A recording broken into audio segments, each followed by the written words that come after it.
York City, the Columbia Broadcasting System, in cooperation with the United States Army and the United States Air Force Recruiting Service, presents the new Mr. Ace and Jane program, a weekly half-hour comedy series starring radio's original comedy couple, the Aces.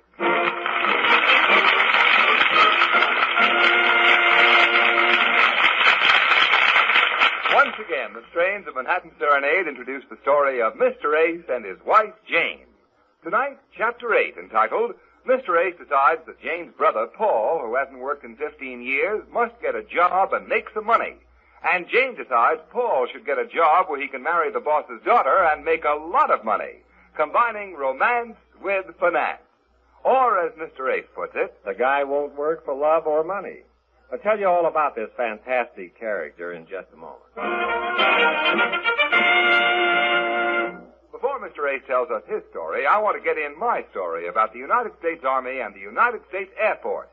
Today, more and more of America's finest young men are finding that an Army or an Air Force career offers greater opportunity than almost any civilian career. Why? Well, where else can a young man find security, education, travel, adventure, housing, medical care, clothes? All those things, plus good pay. The answer is proven by the fact that every day 1,000 young men volunteer for our Army and our Air Force. And these men are physically and mentally the highest type men ever to be in service. Isn't that proof enough that the Army or the Air Force could be a mighty good bet for you?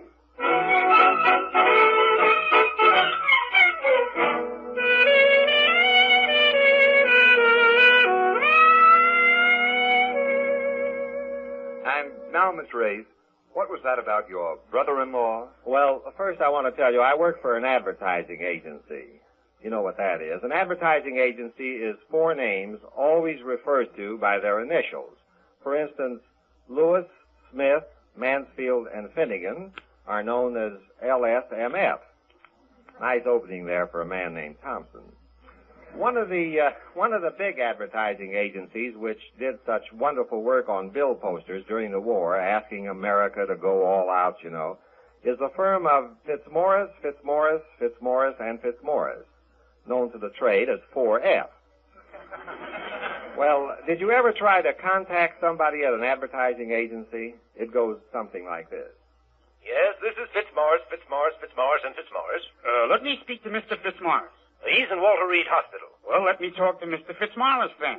He's at the Mayo Clinic. Well, then I'll talk to Mr. Fitzmaurice. He's in Bellevue. Okay, then. Can I talk to Mr. Fitzmaurice? Speaking. The four names I work for are Sutton, Dutton, Mutton, and Norris. In my office, I'm known as the idea man. That is, every time Mr. Norris catches me lounging around, he says, "What's the idea?" He doesn't know I do my important thinking when I'm lounging, so I have to do my thinking at home after dinner. It's very peaceful and quiet at my home after dinner with only Jane and me there. And, dear, what do you think? She and her husband just got back from Florida. Only been gone 3 weeks, and honestly, she talks with a southern drawl. It's so easy to concentrate at my home. And you should have seen the way he was dressed. Honestly, he looked like a page out of Escrow. It's so restful. And here's the best part. Her hair has a dark blue rim. Honestly, she blew her top. But this night, when I was trying to think of an original advertising idea for a new cigarette, Jane had something else on her mind. Dear, of all my relatives, which is your favorite? Yes, Jane, that's right. Dear, you're not listening to me. Stop writing a minute. Wait a minute, Jane. This is very important. And I've got it. Eureka! I do? No, I say I've got it here. Well, what is it? What have you got? This cigarette campaign I'm working on. I just got the most marvelous idea. You know the signs they have in subways and theaters that say no smoking? Now, Jane, don't tell this idea to anybody. Oh, cross my eyes. I won't dare. Because I'm not even going to tell Mr. Norris about this one. I'm going to sell this client single-handed. Well, what is it, dear? Well, this is for a new cigarette that's just come out. Crown Cigarettes. Now, every place where they have those no smoking signs, we're going to replace those signs with this new one that I just made up. It says no smoking, and on the line underneath it'll say, not even Crown Cigarettes. How's that, Jane, huh? Is that what you've been sitting here thinking about all evening? Oh, Jane, you kill me. All right. Oh, fine. Do you get extra money for this idea? Oh, no, I don't get any extra money. It's my job to think up ideas. That's what makes me an important cog in the machinery down there. Don't you get the point of this wonderful idea, Jane? When you see a no smoking sign, that's when you want a cigarette more than ever. And our signs will remind them of Crown cigarettes. It's psychological. You see, Jane?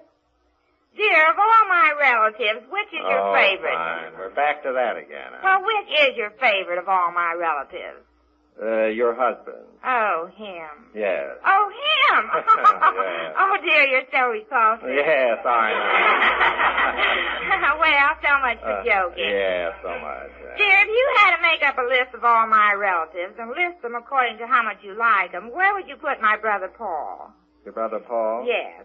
Oh, I'd put him way down there somewhere between your mother and the St. Louis Browns. Dear, you never did like Paul, and you always will. Well, the guy won't go to work. Oh, but he will. That's just it. We had a long talk today, and he decided he's going to get a job, I told him.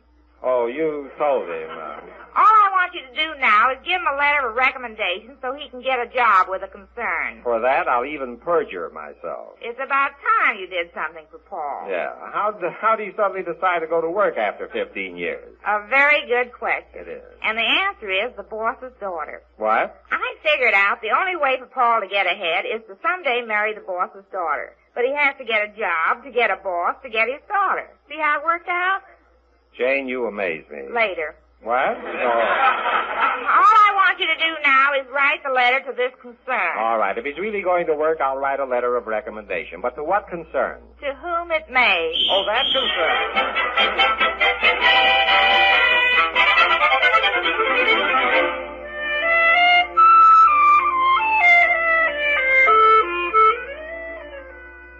So, after 15 years of sponging off of me, Paul was going to work.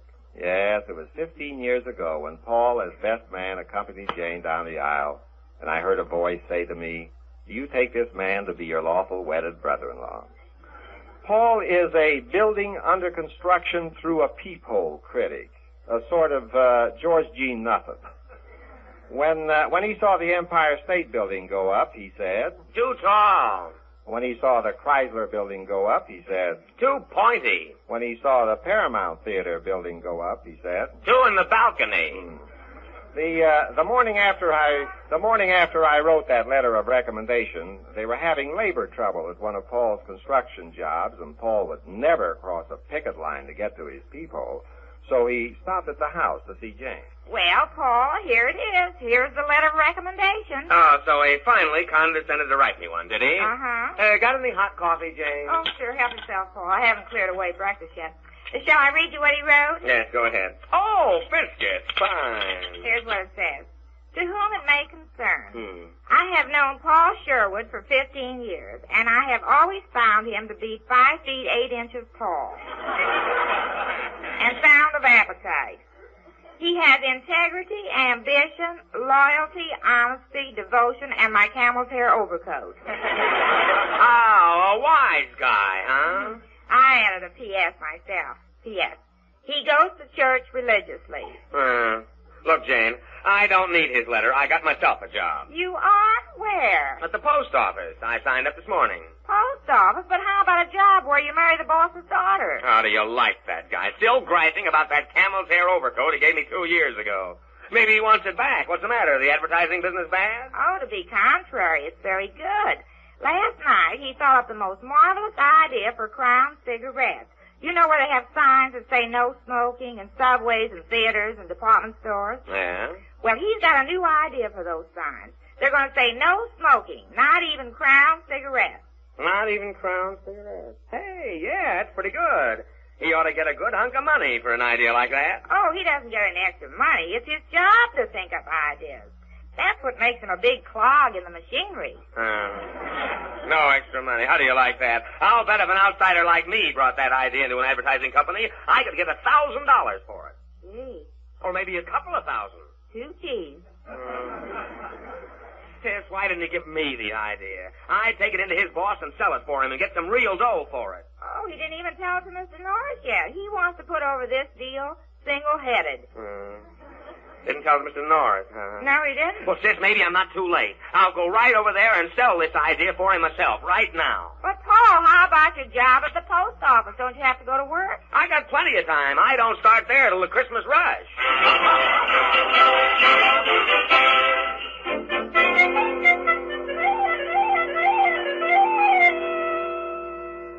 Let me see. If you murder somebody, that's homicide, isn't it? If you murder your brother, that's fratricide. If I murdered my brother-in-law, that would be insecticide, wouldn't it? Get a load of this next scene. Paul doesn't even bother with secretaries. He just walks right in. Excuse me, I'm looking for Mr. Dutton. Mr. Dutton is in Walter Reed Hospital. Let me see Mr. Sutton. He's at the Mayo Clinic. Well, then I'll talk to Mr. Mutton. He's in Bellevue. Okay, then can I talk to Mr. Norris? Speaking. Oh, Mr. Norris. My name is Paul Sherwood. Does that name mean anything to you? Nothing at all. Oh, that's good. But it's going to mean something to you, and I'm through here. Are you interested in a sensational idea for a cigarette campaign? Cigarette, I might be. What would it be worth to you? For the right idea, we'd pay handsomely. How much is handsomely? Handsome is as handsome does, I always say. Could you get as handsome as $5,000? Well, I don't know. What is this sensational idea? Mr. Norris, I'm going to take a chance on you and tell you this idea. You seem like a man of integrity, ambition, loyalty, honesty, devotion, and a camel's hair overcoat. Yes. I'm going to tell you this idea. There's a new cigarette on the market called Crown. Yes, I happen to be very familiar with that Well, cigarette. then, this is just what you want. You know those signs that read no smoking? No smoking, you mean like in the subways? Yeah, that's the idea. Well, right under that no smoking, we add some words. Now the sign reads, no smoking, not even Crown cigarettes. Well, Mr. Norris? That is a sensational idea. Sensational. If we don't get that account with... just a minute. I want to get our man in here to hear this. Miss Philpott, ask Mr. Race to step in here immediately. Have a chair, Mr. Sherwood. Is that the name? That's right. Yes, well, sit down. Sit down. Now, how about that handsome reward, Mr. Norris? I'll do even better than that. If we sell this account, besides giving you a bonus, I can place you on our staff. If you can come up with ideas like this one. Oh, don't worry. There's plenty of ideas where that one came from. Good, good. I could place you in our idea department with Mr. Ace. He's been a little sluggish lately, and you'll be just the spark plug he needs. Two heads are better than one, I always say. Yes, Mr. Norris, you sent for...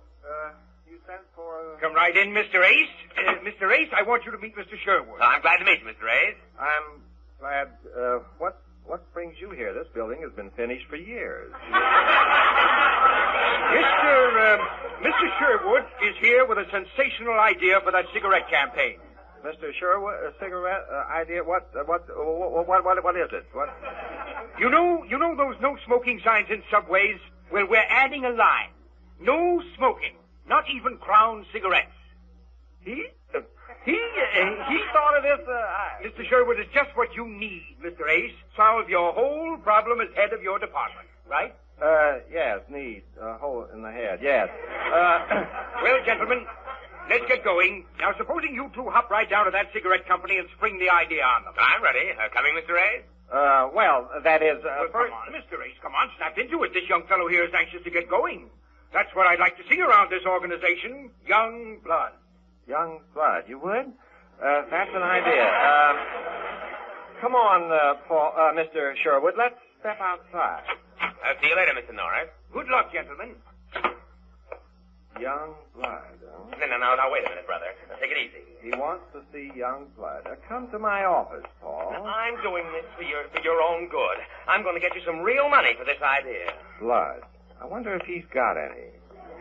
I'll know in a minute. He promised me $5,000 for this idea. Sure, it's insecticide, but it's justifiable. Here we are, Paul. Step into my office, will you, Paul? I'll open the door. No. Now, wait a minute. Stop kidding around. Put down that letter opener. Not only are we going to make all this money, but I'm going to work here. Work? You work here? Yeah, Norris promised me a job. For 15 years you've been hollering for me to get a job, and now that I've got one, you want to spoil the whole thing. Wait till I tell Jane on you.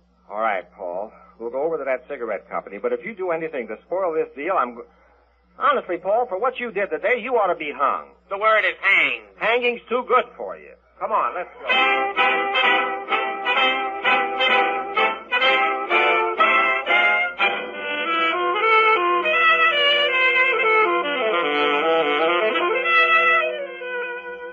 You know, someday I'm going to write a book called Inside the Advertising Business. I use the word inside advisedly because it's going to be all about ulcers. In the advertising business, the ulcer is a badge of merit. A man's prominence in the profession is judged by the number of ulcers he keeps. I'm almost ashamed to tell you this, but I'm only a 2-ulcer man myself. My oldest will be 5 next month. Lester, we call him. The little one is just 2. Oh, many's the night I've walked the floor with him. Hubble is his name. When things begin to tighten up, I get communiques from the boys. In fact, right after this scene with Paul, one of my ulcers said to the other, "Hey, Lester, what's going on up there?" He just had an argument with his brother-in-law. Oh, Paul, his ulcer-in-law? Yeah, that's the one. Good old Paul. He's really a louse, ain't he? Hey, don't you say that about Paul. It's guys like him that keep us going. If you think that's something, wait till he finds out what Jane's doing.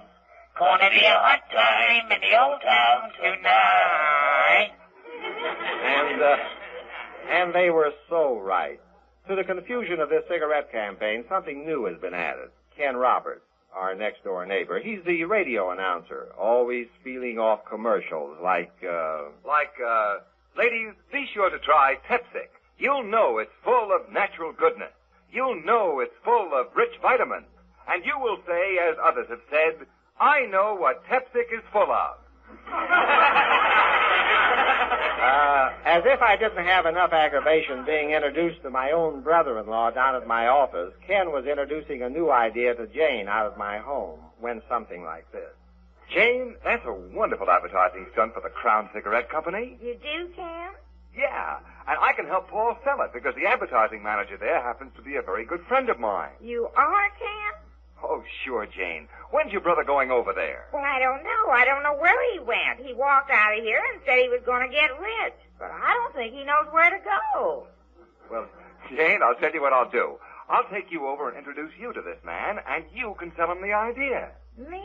Uh-huh. Yes, I'll sell him the idea, and then he can give Paul a job, and Paul can marry the boss's daughter, and we can settle the whole thing in one swell swoop.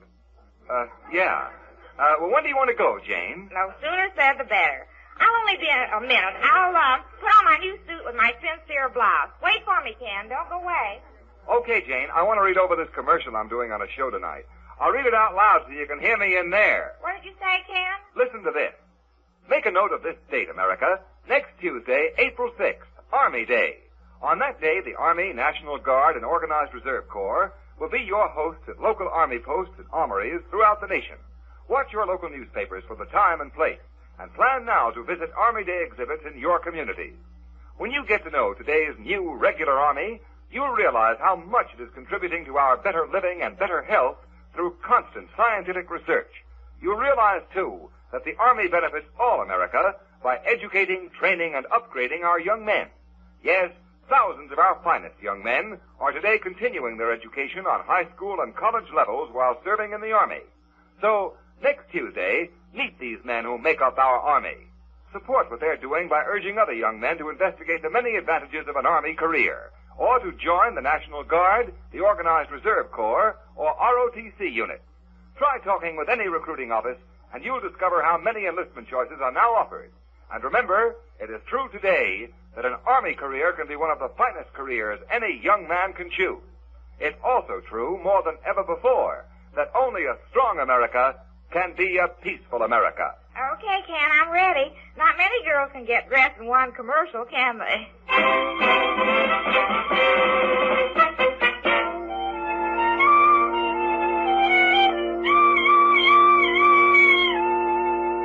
Well, now I'm really sitting pretty. How can I miss? I'm a cinch. I've got my brother-in-law helping me out at the office, and my wife going direct to the cigarette company and getting there ahead of me yet.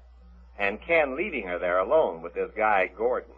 I love your office, Mr. Gordon. Yeah. Those lovely drapes, that indiscreet lighting. Yeah. Yes, but I gotta get a slogan. New cigarette campaign. Gotta have something new. Been at it 2 weeks now. Yes, new slogan.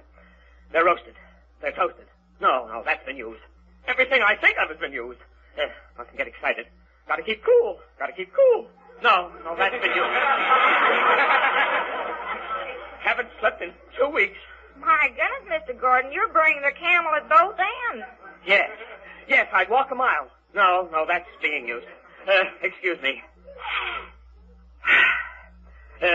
Men's a dream, Mrs. H? No, thanks. I had a sandwich on the way.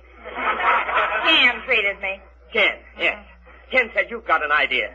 Got a slogan? Pay anything for it. Anything at all. Name your price. Got a slogan? Well, yes, I have. But there's something else beside money I have to talk about first. Something beside money? Mm-hmm. Is there something beside money? Well, yes, there's my brother Paul. You see, well, I guess I better begin at the beginning. Yes. Let's begin at the beginning. Shall we then? No. What is it? What's the slogan? Come on, make it snappy. Well, please, not so fast, Mr. Gordon. You're going to smirk. Andrew, you haven't even stimulated a price. Any price? I gotta get out of here. I haven't seen my wife and daughter in 2 weeks. Oh, your wife and daughter. Now we're getting down to brass. Can I ask you a question, Mr. Gordon? Are they married? No. That is, my wife is. Yes, she's married. So am I. What's that got to do with it? You got a slogan? If I like it, I'll give you a check for $1,000. What's the slogan? $1,000. Oh, no, that's only half of it. The other half is my brother Paul. What do you mean half? Isn't $1,000 enough? Oh, the $1,000 is only half of the deal. I'll give you half of the slogan for it. No smoking. That's all I'll tell you. No smoking. No smoking? Nobody's using that. Nobody would use it. But that's only half of it. The rest of it is what counts. No smoking. What could it be? No smoking. What is it? You gotta tell me, please. Well, will you let my brother meet your daughter? Because I made plans for Paul to marry the boss's daughter. Marry my daughter? Mm-hmm. Your brother? My daughter? My daughter's only 3 years old. Oh, that's sweet. Only 3 years... Oh, well, I'm barking up the wrong dog. I'll be back in 15 years, Mr. Gordon. It's been nice meeting you. Now, wait a minute. What about that slogan? No, I'm sorry, Mr. Gordon. I'm going to take it someplace else where I can get some money and Paul can meet the boss's daughter. It's a matter of dollars and sex. No, you can't go. Please don't take it anyplace else. They've all got slogans. Cool. They satisfy. They're toasted. They're roasted. No smoking. What's the rest of it? Please, you've got to tell me the rest of it. Let me see if I can get it. Oh, you can't guess it, Mr. Gordon. It's like looking for a noodle in a haystack. No smoking. I can't stand it. I gotta know. Oh, excuse me for interrupting the action here, but I've been dying to tell you that while this gruesome little scene between Jane and Mr. Gordon was going on in his office, Paul and I have been waiting in the outer office, not knowing what was keeping Mr. Gordon so long. The longer we waited, the lower I felt. Paul was sitting there calmly reading an old copy of Fortune magazine while I was pacing up and down. Finally, I stopped to look out of an open window of the 43rd floor office. Hey, come here and sit down. What are you looking out that window for? It's leap year, Paul. if something happens to spoil this deal... Oh, stop talking like that. What's going on out there that you're staring at? Let me see. It's not staring at anything. Hey, look. What? They're starting excavating down there on 39. Oh, great. I didn't think they were going to get started for another...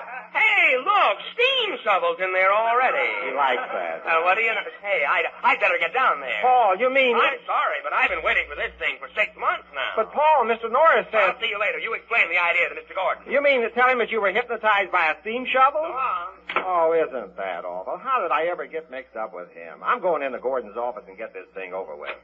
Mrs. H., please, I implore you, on bended knees, I entreat you. What is the rest of it? I'm sorry, Mr. Gordon. What's going on? Jane! Oh, hello, dear. What are you doing here? Just fine. What's he doing down there? I'm looking for a noodle in a haystack. What? Got a slogan? Something new? Cool. They're toasted. That's been used. Something new for a cigarette. What is this? Who are you? I'm Mr. Ace. Mr. Ace? Yeah. You're the man who wants to marry my daughter? Yes, I came over. No. Marry your daughter. Mr. Gordon, this is my husband. He doesn't want to marry your daughter. He's being used. Yes. What does she mean, no smoking? Please, you've got to tell me. She's driving me besmirched. Oh, no. I offered her any price she would stimulate. Oh, brother. Please, Mr. Ace, let's begin at the beginning. Oh, murder. Can you help me out? No smoking. Do you know anything about this slogan? Well, I'm in the advertising business with Sutton, Dutton, Mutton, and Norris. Advertising? Yes. Me too. Gordon's the name. Seven Ulcer Man. Oh, really? 8. Only 2. But I'm expecting. Mr. Ace, I've got half a slogan. Can you finish it? No smoking. Finish it and I'll give you the account. Well, that's a little tough on the spur of the moment, Mr. Gordon, but let me see. How about... Here, no, don't tell him. Go home. Here you are, Mr. Gordon. How's this sound? No smoking, not even Crown cigarettes. Yes. Yes! No smoking, not even Crown cigarettes. Subways, department stores, theaters. Yeah. That's it. That's the greatest boon to cigarette advertising since F.E. Yes. That'll make Crown cigarettes the biggest cigarette in the cigarette world. Mr. Ace, have a cigar. Cigar. Thank you.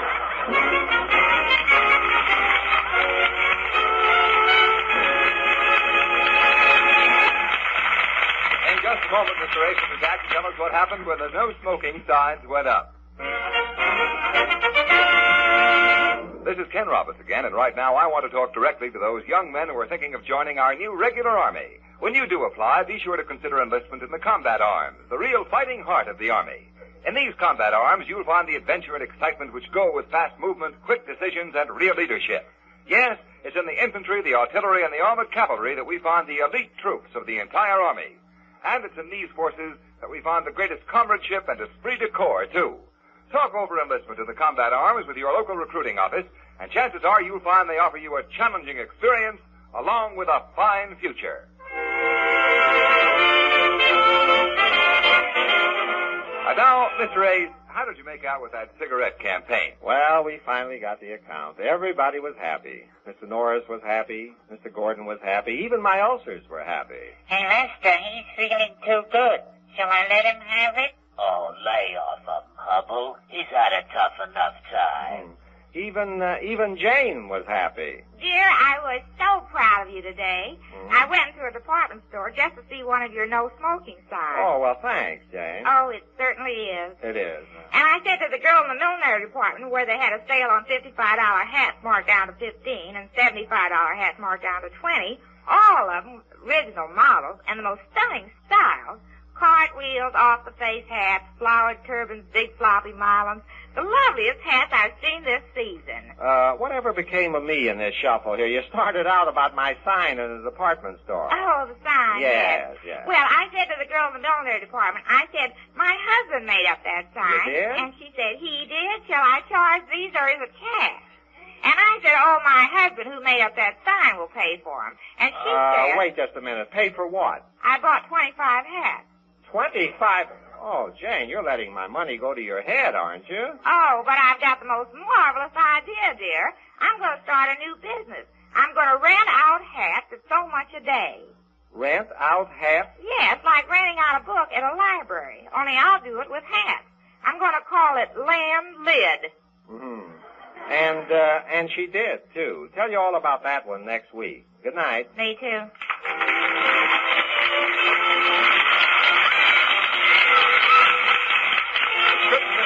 Jane is written by Goodman Ace. Original music conducted by Morris Certain. This is CBS, the Columbia Broadcasting System.